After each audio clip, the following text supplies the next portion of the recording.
దేవుని స్తోత్రం. లవ్లీ సాక్ష్యం చెప్తుంది. మీ అందరికి వందనాలు చెప్తుంది లవ్లీ పాస్టర్ గారు.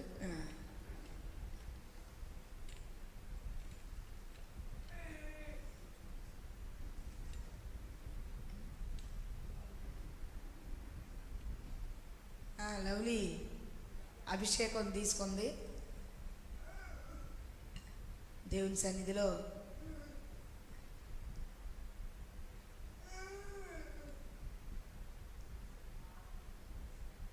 అభిషేకం తీసుకున్న తర్వాత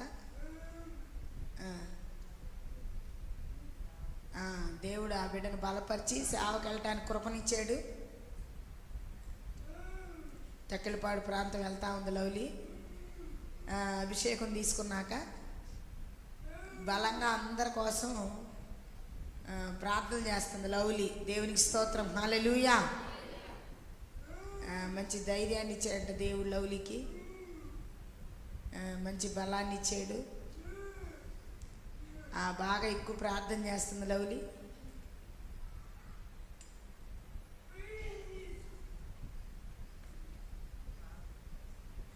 అక్కడ తెక్కలపాడు ప్రాంతంలో చర్చి కట్టాలని అంటే ప్రార్థన చేయండి.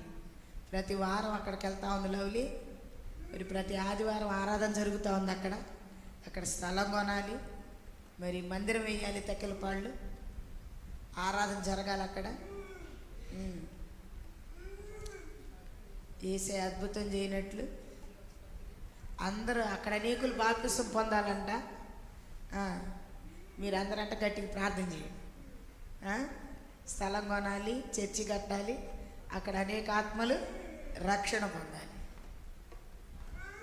చేస్తారా? మీరంతా చేస్తారా? చేయండి ప్రార్థన అంటుంది లవ్లీ. చేస్తారట, అందరూ చేస్తారు. అందరూ ప్రార్థన చేయండి. లవ్లీ కోసం కూడా ప్రార్థన చేయండి. లవ్లీ పాస్టర్ గారి కోసం. నోట్లో పక్కులు వచ్చినాయి బాగా. లవ్లీ ప్రార్థన చేసుకుంది. లవ్లీకి ఉన్న గొప్ప విశ్వాసం ఏంటంటే ట్యాబ్లెట్ కంటే ప్రార్థన మీద ఆధారపడింది. ఏసయ్య నోట్లో పొక్కులన్నీ తగ్గిమని ప్రార్థన చేసిందంట. ఏసై తగ్గించాడు. స్తోత్రం చెప్తారు. రెండు చేతులకి హల్లెలూయా. మీ అందరికీ వందనాలు. దేవునికి స్తోత్రం. హల్లెలూయా.